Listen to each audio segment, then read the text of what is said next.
Listen, I know I'm not special in liking Oliver Anthony's Richmond, north of Richmond, which has become a overnight sensation that everybody is obsessed about, including myself. The song pretty much brings me to tears and makes me into like a little baby, you know? Because I am really bummed out about the division in America and the fact that it seems like things are getting out of control, out of our hands, and everybody's losing their mind. So I can't wait to hear what he said because this guy, I've watched his intros, nice to meet you videos where he discussed in length about, some of the details about his thoughts. Found those to be very elegantly said. He seems to have a very good grasp on what's going on. This was not an accident that he was able to express himself in such a majestic manner that resonates with all of us. This dude knows what the fuck is going on, and let's let him drop some fucking truth bombs here. You know what I'm saying? I'm ready. You're gonna have to deal with that soon because I guarantee you, there's gonna be some people that are making some CGI. Oh, there are. AI. There already they out are. there? Oh yeah, I'm sure. What is that? I'm sure there are. Yeah, I haven't kept up with a lot just because, I'm doing so. Anything social media related right now, or any internet presence I have right now is coming from me off the phone, just like before everything blew up. So I haven't invested the time to like look at everything circulating. But people like friends and family have sent me stuff, and some of it's pretty funny. But they've got all these different AI remixes of the song with different voices and overlaid different faces and all, and it's funny to see where it's going to go. That is funny. Yeah, you're gonna have to deal with that. My daughter sent me some advertisement.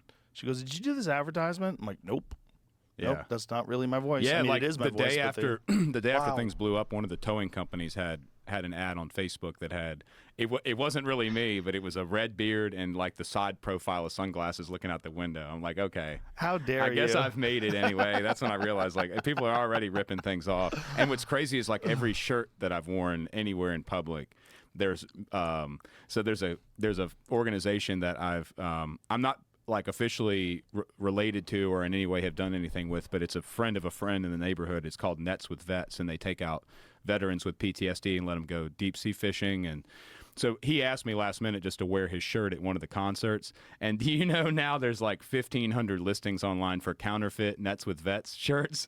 And so the crazy. organization reached out like, hey, are you like making shirts, ripping us off? And I said, it's like, it's not me.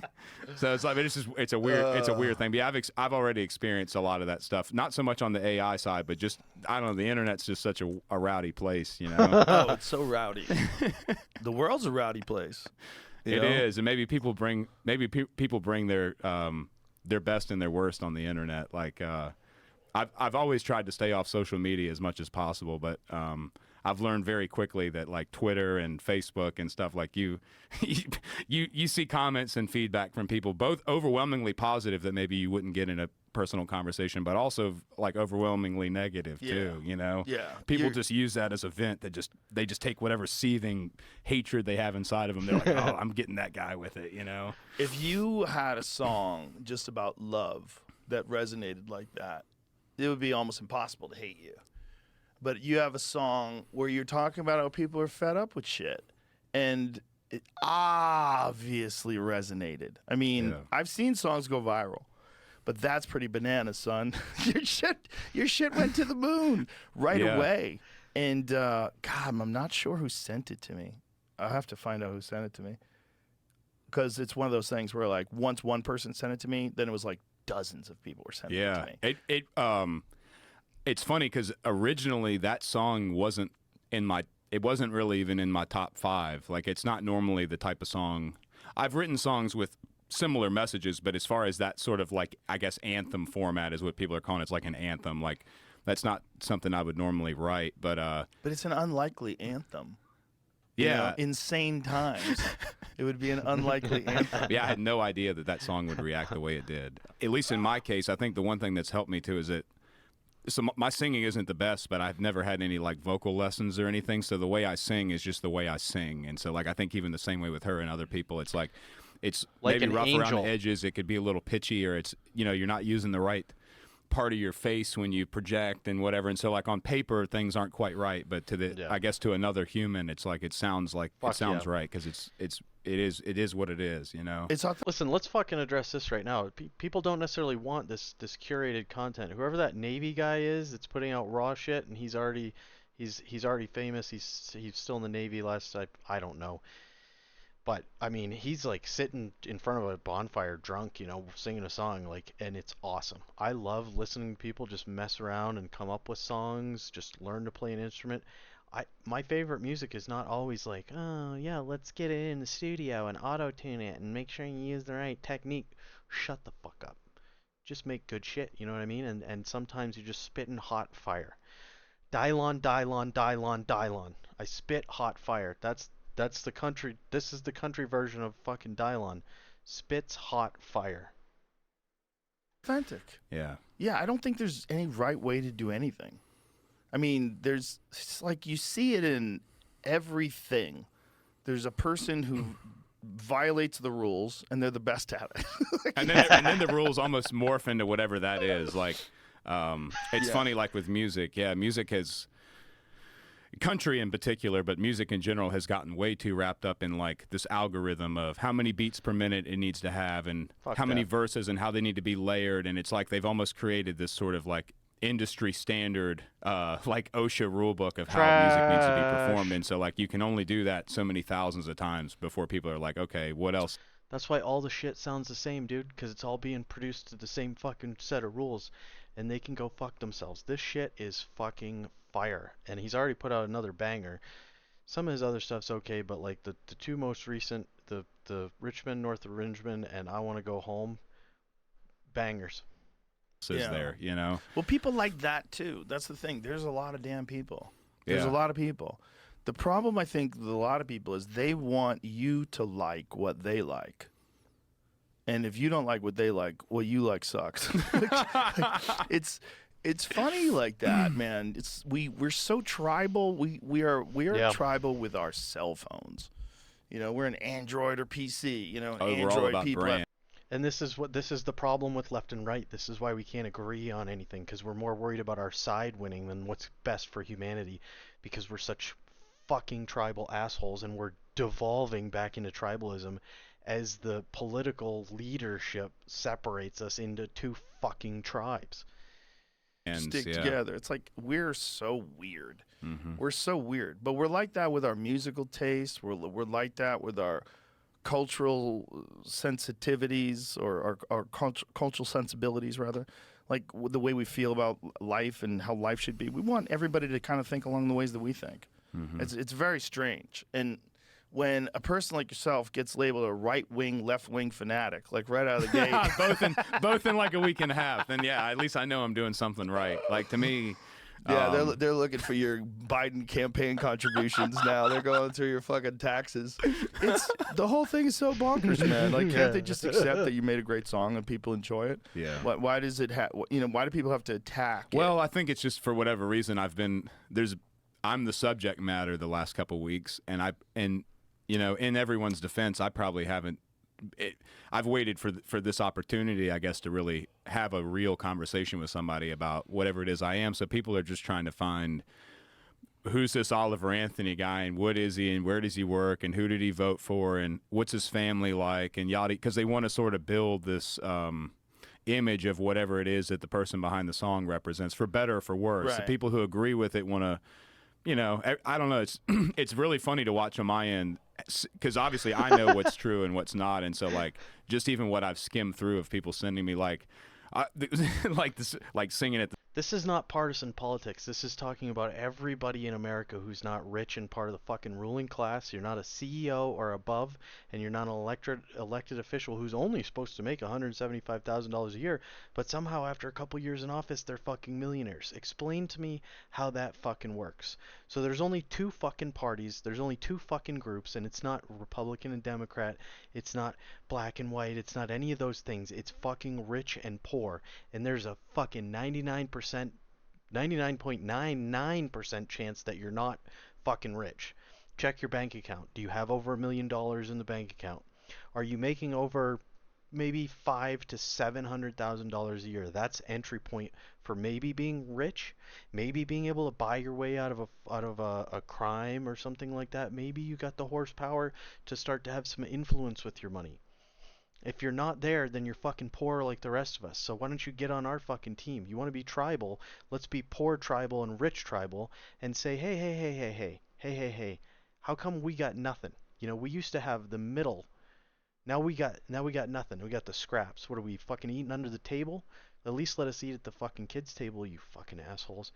And anyone who's trying to make this about their side is just perpetuating the problem. We're Americans. We are not some fucking ideology that represents us. We're human beings. We make up the fabric of this country. And if you like being treated with respect and love and having relationships, so do the people that you think are your enemies and you think like are the devil. So why don't you reach out to them and find out what they're about and find out if you can talk to them and find out if we can give up some of our hard line crazy shit that's driving us apart and come back to middle ground and be reasonable, be respectable, be normal, be human. The Super Bowl, like how many people have formed an opinion about whether or not I should be paid to sing at the Super Bowl. Like, I'm not singing at the Super Bowl. That's just somebody made up. But there's been hundreds of hours of people's time wasted probably talking about all these little like things that don't even exist. It's just somebody made them up and put them on the internet, and so I'm just letting them ride. I think it's great. It's wild. I just think it's great, like that. At least the last couple of weeks, I've been able to entertain everyone and get everyone's mind off like all the other horrible stuff that's going on in the world right now. Like, at least everybody can have a good laugh, So, well, I mean, it's a subject of discussion. So like everybody is getting involved, and then somehow or another it became cultural. And then there was Dwight from The Office. Oh yeah, He chimed in that if he was going to write a cultural anthem, what did he say? Something like he wouldn't write about overweight people on welfare. He would write about billionaires and their taxes. yeah. There is nothing funnier than millionaire. No, he was just saying that if you're fat and overweight, your food stamps shouldn't be paying for soda and more Twinkies. That's all he was saying. He was just saying EBT money is generally used to buy junk food, not real food, because junk food is purposely made cheaper than real food, and in most cases it's perishable, it might go bad, so people, when they have a very fucking limited budget, they're buying Twinkies and soda because it never goes bad and it's cheap, empty calories to keep them going. That's the point of it. It's not discriminating against poor people. I think a lot of people completely missed the plot on that one. Read the lyrics, try to understand it, Stop trying to bastardize the meaning of the song just because you're upset that it attacks the rich people who are in charge of you. You're not married to them. They're not your friend. Stop defending them. Talking shit about billionaires. There is nothing funnier about millionaires pretending these billionaires are out of touch. Oh yeah. And then, take so Dwight fucking... from The Office down to West Virginia.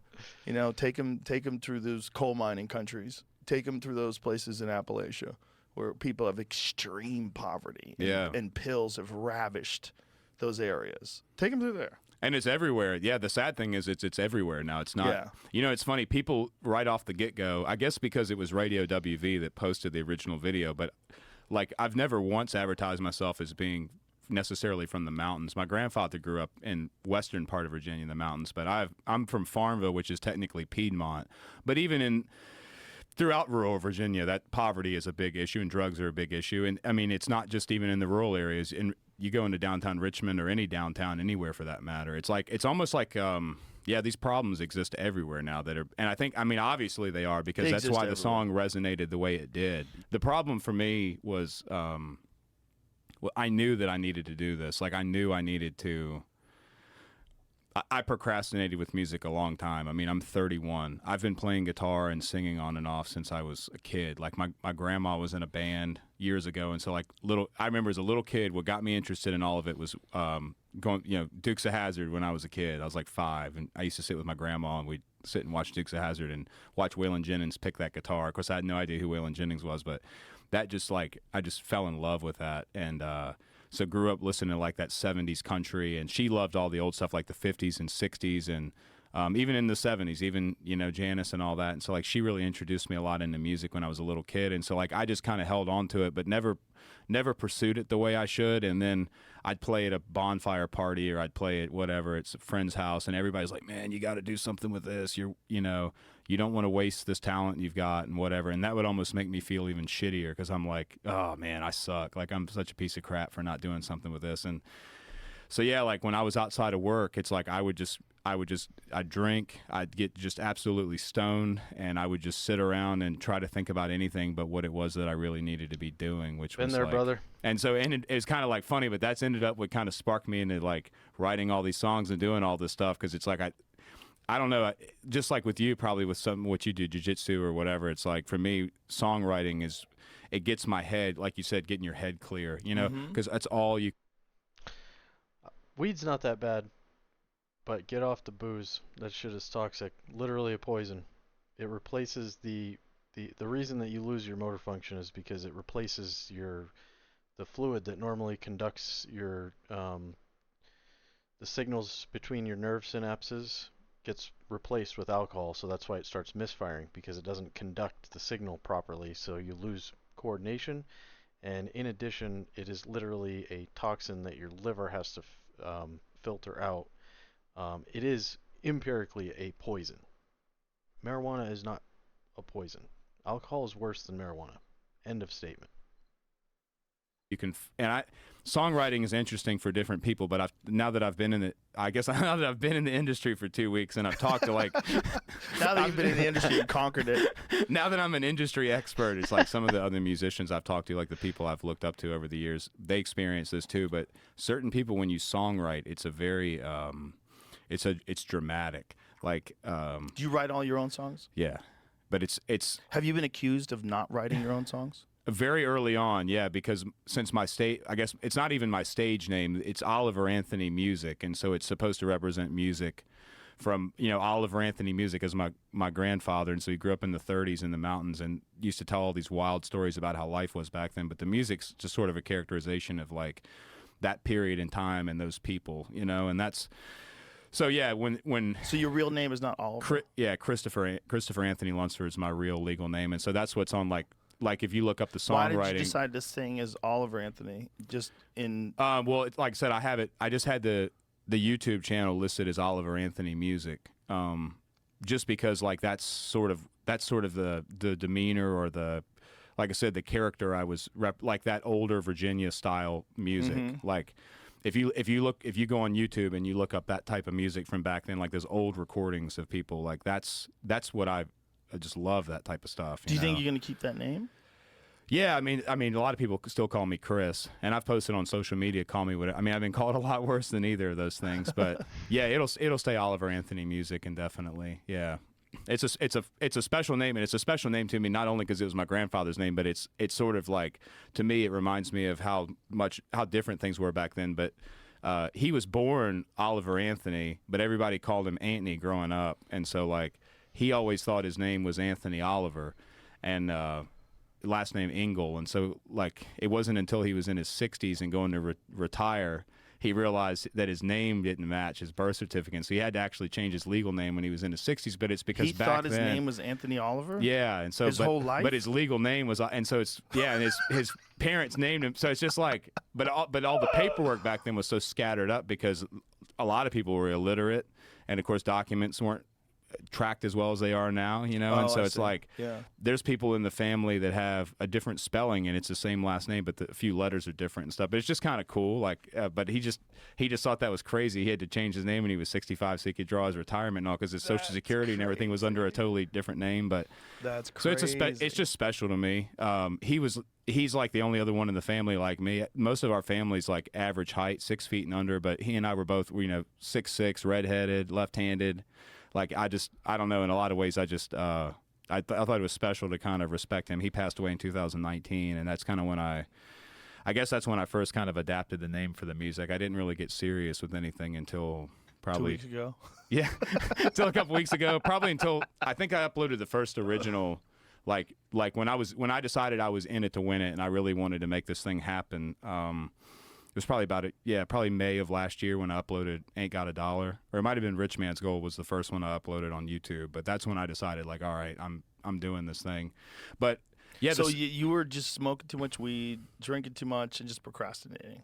yeah, and so that, and like, anxiety is definitely something that's underestimated. I used to but I used to just not really understand when people talked about mental health and anxiety, because everyone gets stressed out over stuff, and so you think of anxiety as being just like this normal phenomenon everyone deals with, but your mind can really put you in a dark place to where that thing is just like, it just holds on to you like a and it just makes it very difficult for you to do anything. And so I spent at least 2 years of my life almost constantly just having what felt like just a knot right here, just wrenching at me. Well, that's especially true for people that are pursuing a non-traditional life, that doesn't have any guarantees. It's a wild life to try to be an entertainer, like to just to choose to try to make it in this wild world of people that are singing and making songs, and you want people to pay attention to you. Like, do you know how many fucking people are singing? How many people can sing? How many people are recording things? And now with YouTube and the like, how many people are putting stuff up on the internet for other people to enjoy? It's a lot. Well, the idea that you're going to stand out. So that you're filled with anxiety just because of that, because this future's uncertain. Yeah, I think for me, a lot of the anxiety came from me just feeling like I was running out of time. All right, if they're not going to play it, let's cue it up, boys. Something that I... And he's articulating... No, but I know that I can rock with it. people have life away for bullshit pay. Oh, that is awesome. Selling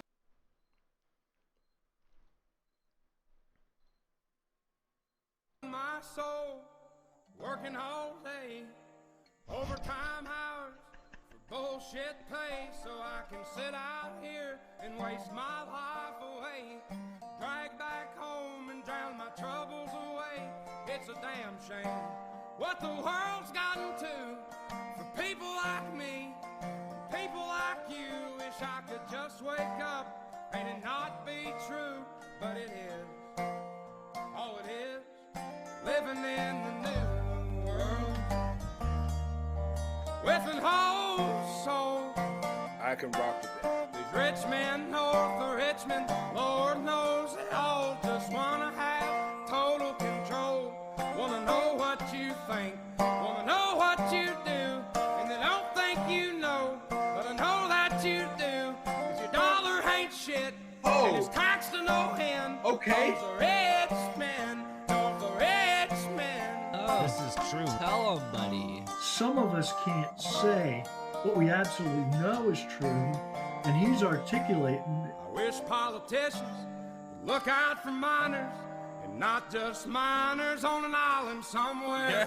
Lord, we got folks in the street, ain't got nothing to eat, and the obese milking welfare. Well, God, if you're 5'3" and you're 300 pounds, taxes ought not to pay for your bags of fudge rounds. Young men are putting themselves 6 feet in the ground, 'cause all this damn country does is keep on kicking them down.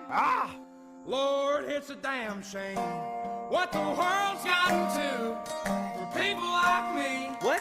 People like you. Wish I could just wake up and it not be true, but it is. Oh, it is.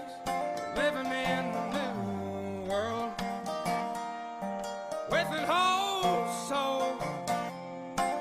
These rich men north of Richmond, Lord knows they all just wanna have total control.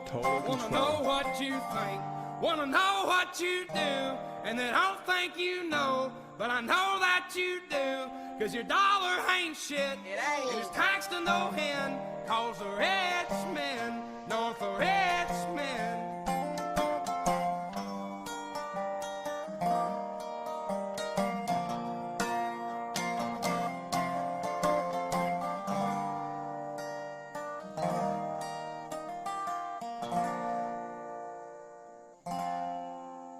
I've been selling my soul, working all day, overtime hours for bullshit pain.